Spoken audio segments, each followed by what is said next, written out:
Tylenol is on the market since more than 50 years and in general considered safe, even in kids, in babies, during pregnancy. Autism is also a big topic, controversially discussed these days, and the Trump administration, under the pressure to provide a reason and explanation for the cause of autism, has issued a statement warning against the use of acetaminophen in pregnancy.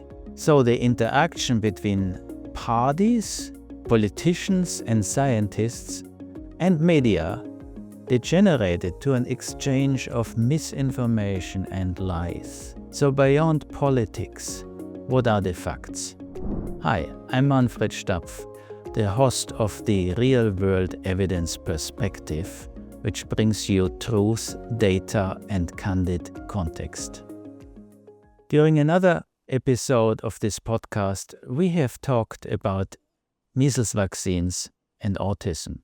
Today we would like to have a deeper look at a recently discussed topic related to autism, the increasing numbers of autism, where do they come from, and acetaminophen during pregnancy. Is it a risk or is it safe? Remember, in order to form an objective opinion, one often has to look behind the data and at the overall context. So let's try to do it in this case. In the past 25 years, the prevalence of autism has increased from 1 in 150 to 1 in 31, which is from 0.6% in the kids to 3.2% of the kids, a 5-fold increase. This looks like an explosion.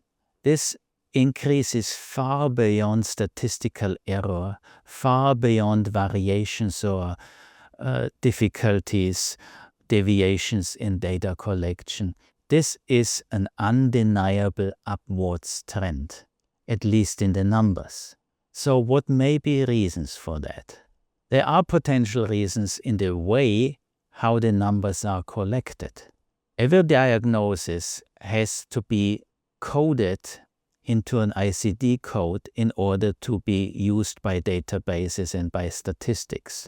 The coding changed from the year 2000 to the year 2025. In the year 2000, one used ICD-9 and the code was 299.00. In the year 2024, one used ICD-10, the coding system, the newest, and the code was F84, and it included also less severe cases, borderline syndromes, and for example also Asperger's syndrome. So the definition of autism has changed slightly and the coding has changed slightly. In addition, there is much more awareness now. There's more publication, there is more knowledge.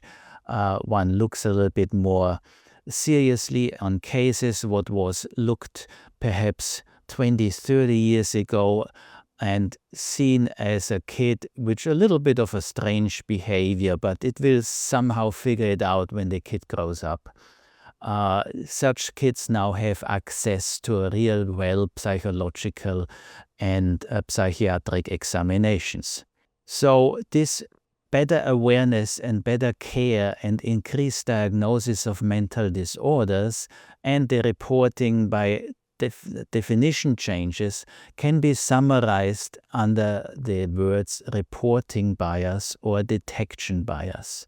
So this may be a contributing reason to the increased numbers of autism in the past 25 years. And now let's move away from the numbers and the statistics and watch for a few minutes an interview I recorded recently with someone who is daily 24/7 involved into the topic. We should not talk only about numbers and statistics. We also should talk about individuals because it is families, it is people, it is patients, it is friends who are impacted and also need to speak up and need to tell us their story, independent whether the numbers, whether they rise, whether the prevalence rises, or whether the cause is discovered. It is important to listen to individual people. And therefore, today I have a special guest with me, Lian Tristan. She is, and I have to read that because it's very specific, founder and president of the Bridges of Hope Farm Foundation, a non-profit sensory-friendly farm dedicated to providing inclusive, hands-on experiences for individuals of all ages and abilities, including those with autism. So this is a very nice description. It really tells everything, but I think it's better to hear it from her own words. So welcome, Lian. Thank you for coming to this show. And perhaps you can just introduce yourself, how you came to this task, and whatever you want to introduce, and especially also what your foundation is doing. Yeah, thank you so much for having me. It's such an honor to be here. Our foundation actually came about around, I want to say, I think it was February, March. I have wanted to do something for a really long time for autism and the community involving with autism and stuff like that. I always feel that there's such a lack of resources just from my own personal experience. As you said, I have my own personal experience with autism. And just one day after church, it just hit me like a bolt of lightning. I just pictured this incredible farm in the backyard of my house and seeing all the parents, all the kids just being around animals and having sensory tables and providing that sense of community for families in general, because I think we lack that community as well. And so that's kind of how it came about. Was I was creating something that I was missing from our family, and what we were needing support in, to give my son purpose in life. And so that's how the farm came about, is because we created it for us. And so we want to share it with everybody else as well and help everybody else through their journey. So thank you very much. This is an amazing story. And talking about stories, so you have autism affected person in your family. So certainly you were thinking a lot about the reasons and why, and where does this come from? Do you have your own experiences or your own theories which you could share with us? Where does this come from your opinion? How would it be treated in the best way from your opinion? Can you share something with us? Yeah. So, to kind of take you back, Brennan was my first child, and I had a very difficult pregnancy with him. But in the end, everything turned out just fine. He came out a nice, healthy, beautiful baby, even though he was born a month early. And I had to have an emergency C-section with him. He still came out just beautiful as ever. And you know, as a new mom, you don't really kind of know a lot of stuff, like, because you're new and you're learning and stuff like that, whether you've been around people who've had newborn babies, versus, people that, that was never your thing. And so, one day for us, Brennan was on track with everything, and all of a sudden the lights just went out. And of course, there was a lot of talk about it was the shots. And I don't know, I was on the defense about it, to be honest with you. I don't necessarily think it was the shots in general per se that cause autism. Just like anything else that they put out there in the world right now, where they're like, oh, this is causing autism. But I think I want to also point out too, is that I think a lot of people hear what they want to hear, to be honest with you. Because I do watch what they put out. I do listen very clearly, even if I have to watch it a couple times, to hear what they have to be saying about autism and what they're finding or what they think they're linking it with. I just have to say, like, you really have to kind of like read between the lines, and every child is different. Not every autistic child is actually considered the same. And so I think that's where the parents also have to come in and kind of read between the lines and be like, okay, well, I don't believe you on this, but I could possibly believe you on this. So um I just think it's, like you said, I walk my own journey with autism, and I have another son. I have a second son. I have he's 21, he's 21. My oldest actually, who was diagnosed with autism, is actually 24, turning 25 next month.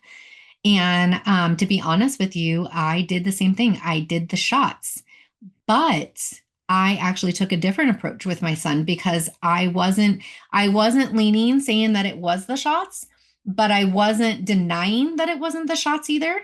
So I took a different approach. And, with this whole thing going on about Donald Trump talking about how we need to stop giving so many vaccinations at once.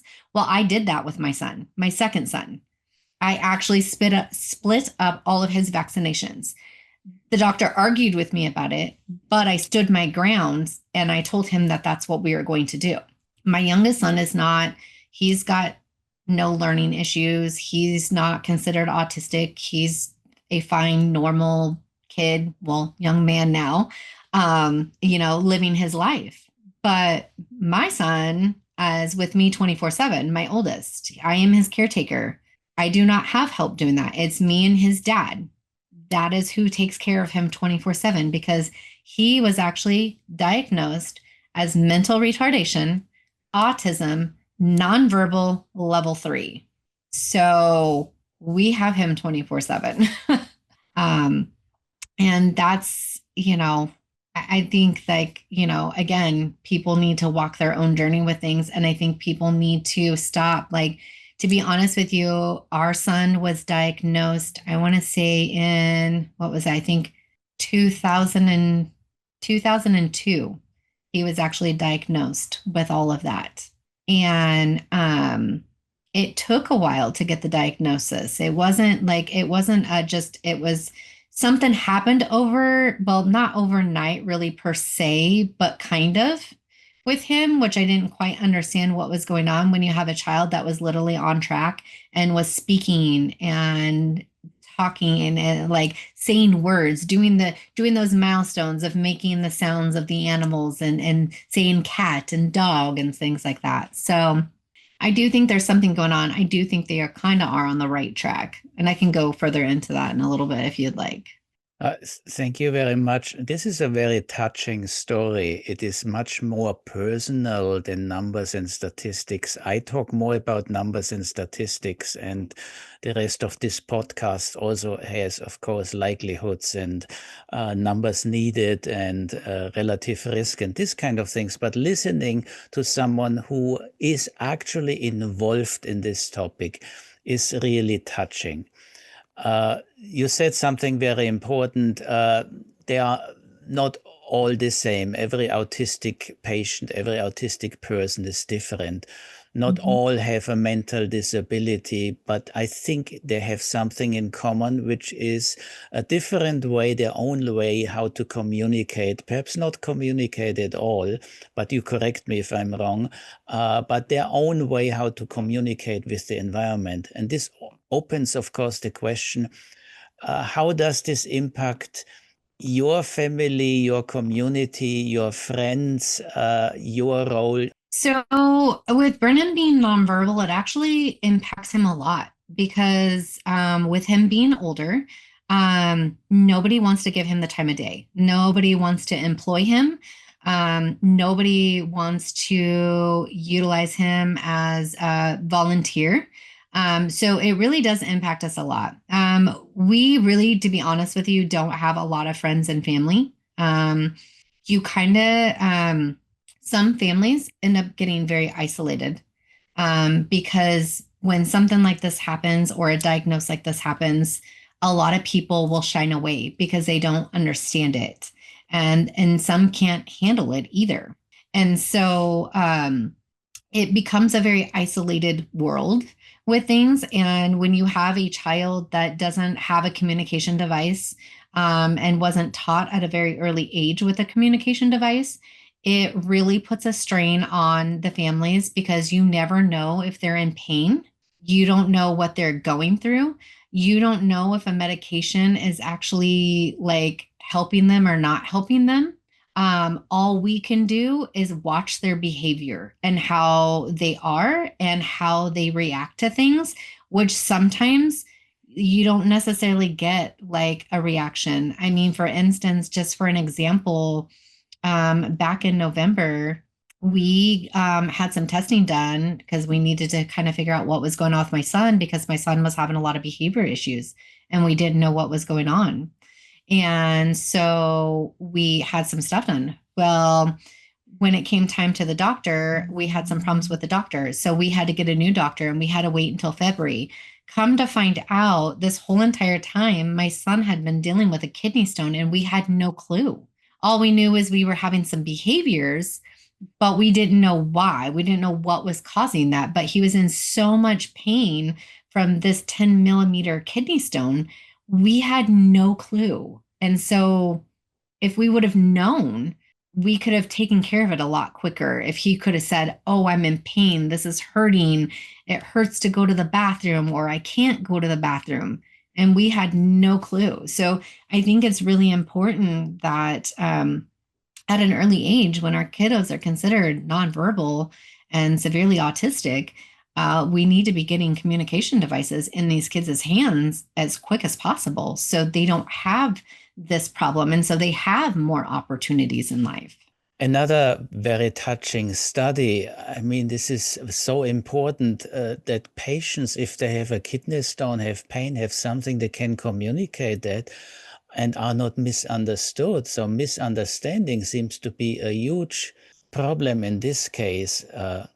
But talking about communication, there is a lot of communication now out there, a lot of miscommunication, a lot of fake news, a lot of discussion which is more politically motivated than scientifically motivated. Again, I will watch everything. But I also form my own opinion. And I do my own research. And I think that's the important part. Um, I know there's a lot of kids today that are being diagnosed. We got 1 in every 10. And that's huge because when Brenna was diagnosed, it was every 1 in 150 kids. So do I believe and think that we need to figure out what's going on? Absolutely. I do think we need to figure out what's going on. I do agree with some of it. And honestly, I would love to know. I would love to know what happened, and here's the thing, I do my own research, okay? And in the research that I have found, there's lots of studies showing that kiddos with autism have a lot of other issues going on. They carry a lot of inflammation in their body. Their bodies actually don't detoxify themselves like our bodies are meant to do. So they can't get rid of the heavy metals, the toxins, the chemicals that we're exposed to every day. They also they could potentially be folate deficient. And in these findings with my son, I don't know if he's folate deficient. Am I curious? Absolutely. But one of the things, and I think this also stems from my own personal health issues and things like that as well, is I think they're on the right track and I think they need to kind of come out and say it, but I don't think they kind of want to. And I'm not really sure why, because I feel like this is kind of the road that they're going down. But they need to figure out genetics and they also need to figure out things. So like I did genetic testing, and in my genetic testing, I found out that it says that I carry a gene in me that will cause me to be folate deficient and magnesium deficient. And over the years, I've never had that problem, but I'm now experiencing that problem to the point where I'm actually having to take folate and I actually have to take magnesium.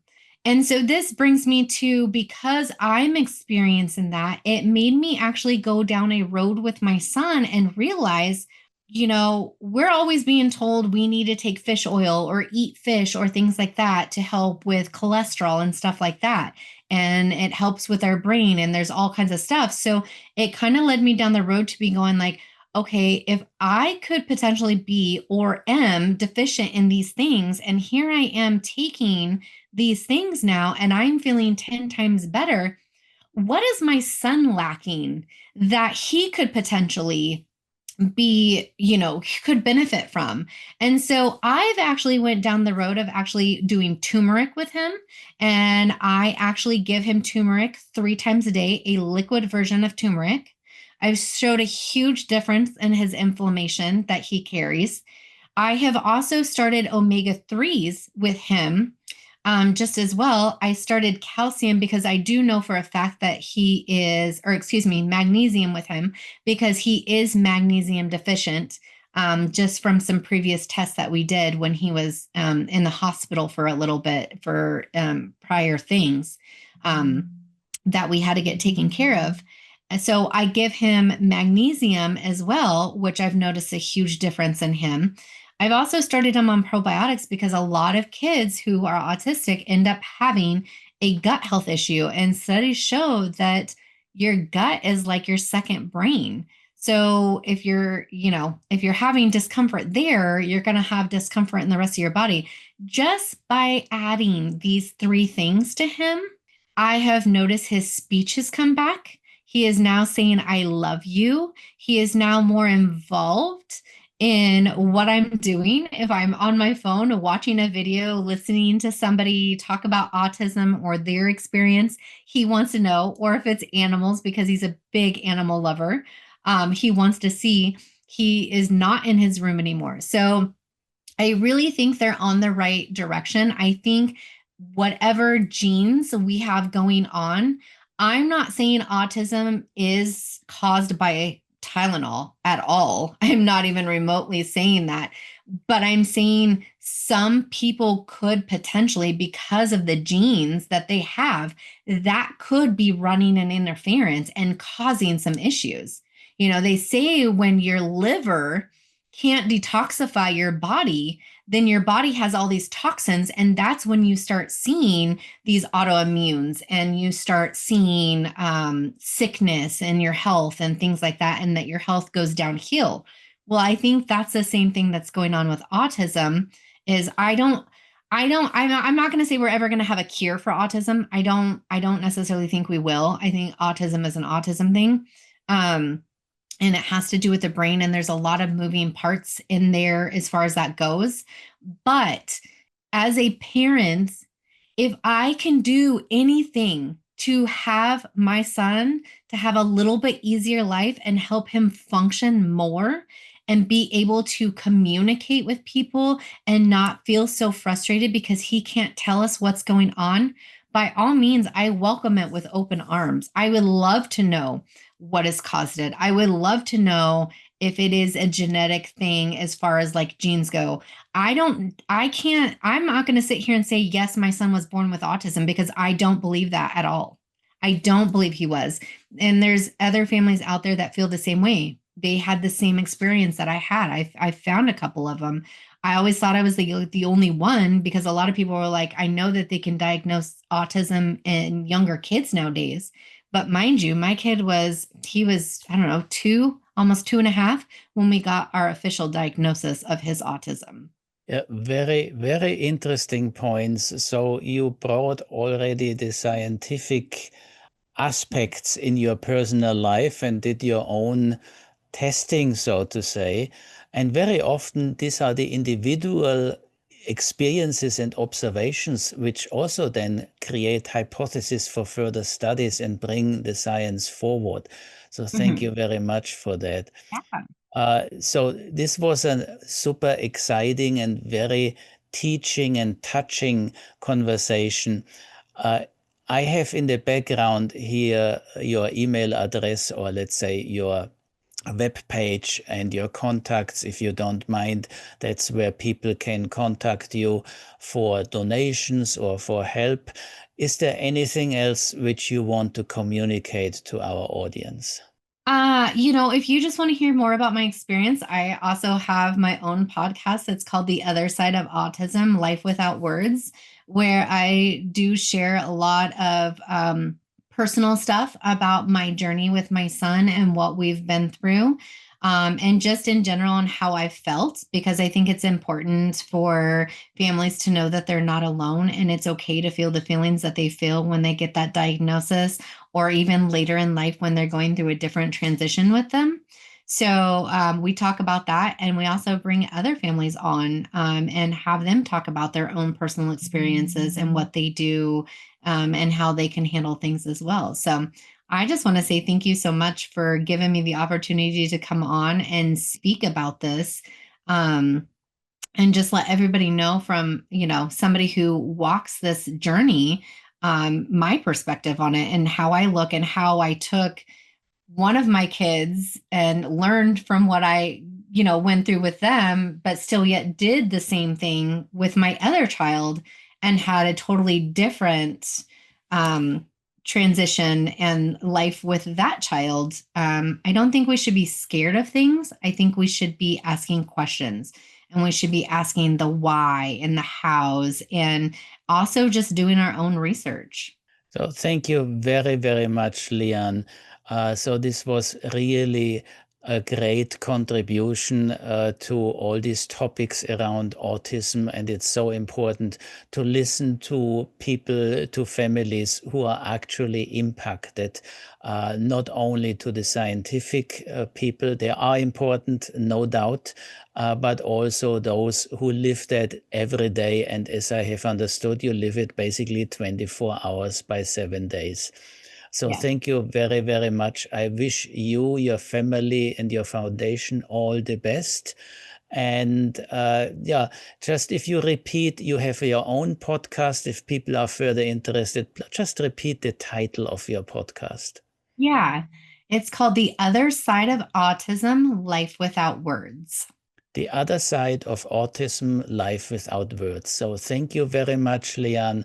Thank you, and all the best for you, your family, and your foundation. Thank you so much. And this was Leanne Tristan. And now we have to go back to the statistics and to the numbers in order to complete the individual experience with the scientific data. So coming back from individual experiences and from statistical numbers, let's talk about the real causes. Is there a new pathogen? Is there a new mechanism of action? Are there exposures to toxins which we do not know yet about and which we cannot explain very well? So many potential causes are just theories. Let's look at two potential causes which we can perhaps now already try to understand. The first is if a baby is born prematurely. Premature born babies, which is earlier than the pregnancy week 37 by definition, these babies have a higher risk of autism and other mental disorders when they grow up to the adulthood. The explanation for that may be that in the last trimester of the pregnancy, the brain basically finishes the final development, which is then important for the later development and the growing up. So premature childbirth actually rose, but only in the past 10 years. And it did not increase overall high enough to explain the 5-fold rate of autism increase. So this is a theoretical attempt of an explanation, but it's not enough, and the numbers don't support it. So what would be other possibilities? This brings us to acetaminophen. Heavily controversially discussed topics these days, causing confusion among concerned parents. And acetaminophen is on the market since 50 years, We know it under the name Tylenol, but it is available in many different brand names and also in many combinations. In Europe it's called paracetamol or trade name Benuron, but you find it basically in many painkiller combinations or fever lowering combinations. Its first use in pain and fever in 1893 and overall considered very safe, especially in children. But in high doses, it can be toxic for the liver. It can disturb the liver metabolism. The metabolism may become overwhelmed by high doses and allow a toxic metabolite to be created, which then need an antioxidant to prevent oxidative stress. And oxidative stress is something not very good in the body, in many organ systems, but also in the brain. So in general, experimental data explain a potential damaging effect of acetaminophen, especially in higher doses. So theoretical explanations are there, but that's where the cascade of evidence starts. If you know my book, Real-World Evidence Unveiled, Navigating the Maze of Modern Misinformation, you have seen the 7 steps of knowledge gain, the 7 steps of evidence generation. It starts with an observation, with experimental data. Then it goes further to reasonable scientific hypothesis. Then it goes to clinical trials, meta-analysis, and registries. And eventually all these theoretical assumptions have to be proven by real-world data, how it is really impacting the day-to-day life and the actual medical practice. So what about clinical studies or clinical observations? The White House has quoted several of them, conducted and published by researchers by universities. One of them is the Boston Birth Cohort, which found that there is an association between acetaminophen metabolites in the umbilical cord and then the development of autism later in the life of the born baby. This is a very interesting correlation, a very interesting proof that there may be an association between acetaminophen and autism. A clinical observation is the Nurses' Health Study. About 9,000 women have been observed, have been followed during their pregnancies and the outcome of the pregnancy and the outcome of the kids. And what the study found was a risk increase in the amount of 35% if acetaminophen was taken during the pregnancy and the development of autism during the childhood of the kid. 35% sounds quite impressive, and if you watch these podcasts more often, you perhaps remember that I really like another parameter. Instead of relative percent increase, I like the number needed to harm. And in this case, the number needed to harm would be 43. What does it mean? It means that of 43 women who took acetaminophen during their pregnancy, one got statistically an autistic kid because of the acetaminophen. So the chance was 1 in 43, the absolute numbers. There is a review which was recently published by a group from Harvard together with a group from researchers in New York. And they evaluated about 100 studies about acetaminophen and autism. Among these 100 studies, first they had to exclude more than half of them because they did not really provide the necessary information. And then of them, they found 27 which showed an association between acetaminophen in the pregnancy and later autism, while 13 studies did not show that. 4 of them even showed a positive relation, meaning that acetaminophen during pregnancy had a lower incidence of autism later. So 27 to 13. Then we have a Swedish registry, perhaps the study with the highest number of people involved.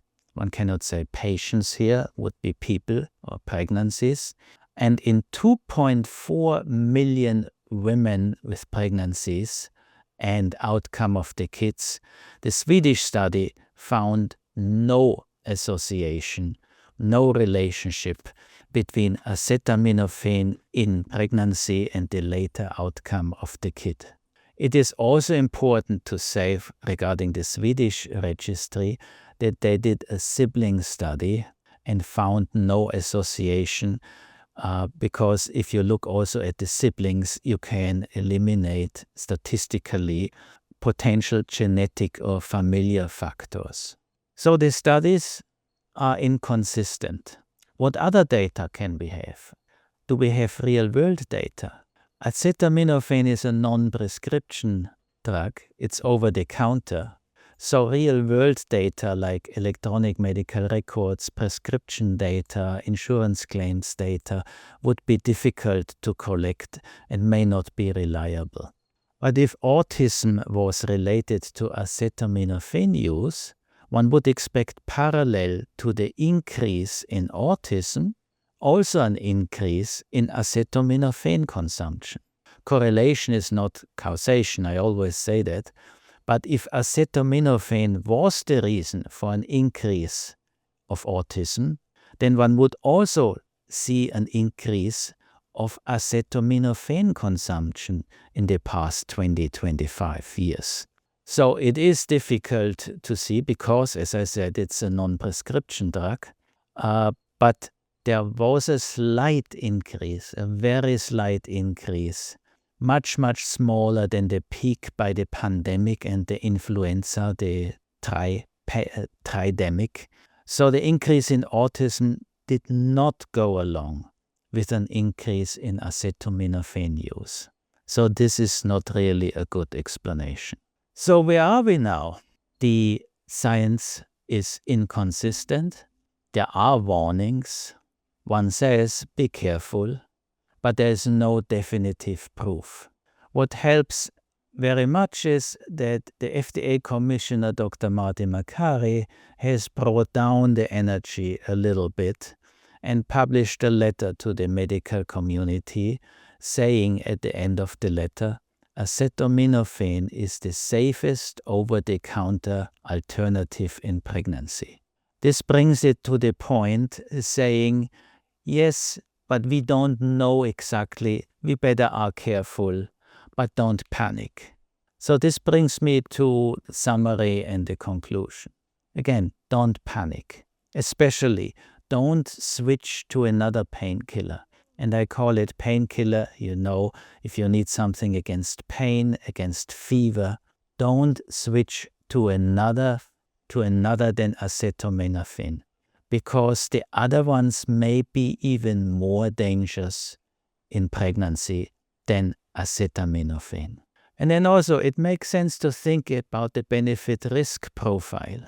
If you have pain, if you have fever during pregnancy, there's a reason for that. So sometimes the reason for the pain, the reason for the fever may be even more dangerous for the baby than acetaminophen. And also sometimes the fever, if it's very high, it may be more dangerous to the baby than acetaminophen. This all is a very challenging discussion, benefit and risks, and how to interpret the data. And it always helps, of course, to not make this discussion left alone, but to consult with your partner, with your physician, with your nurse, in order to do the right thing. So I showed you some data and facts about acetaminophen. It is unfortunate when politicians and media stay away from the facts and instead abuse health-related topics for their ideologic purposes. Therefore, you, the people, need to understand and need to act accordingly. And in order to do so, And in order to form a reasonable opinion, you need the information, the facts, the evidence. You need to be educated for a reasonable, intelligent discussion. To help, I have published this book, Real-World Evidence Unveiled, Navigating the Maze of Modern Misinformation, and it's available on Amazon as an ebook, as a hardcover, as a paperback. So I hope this short overview gave you a few hints on how to address controversially discussed topics and how to come closer to facts and to base your opinion and to base your decisions in daily life on actual evidence. Thank you for watching the Real-World Evidence Perspective, which brings you truth, data, and candid context. Don't forget to like, forward, comment, or subscribe, whatever you find appropriate. Thank you very much.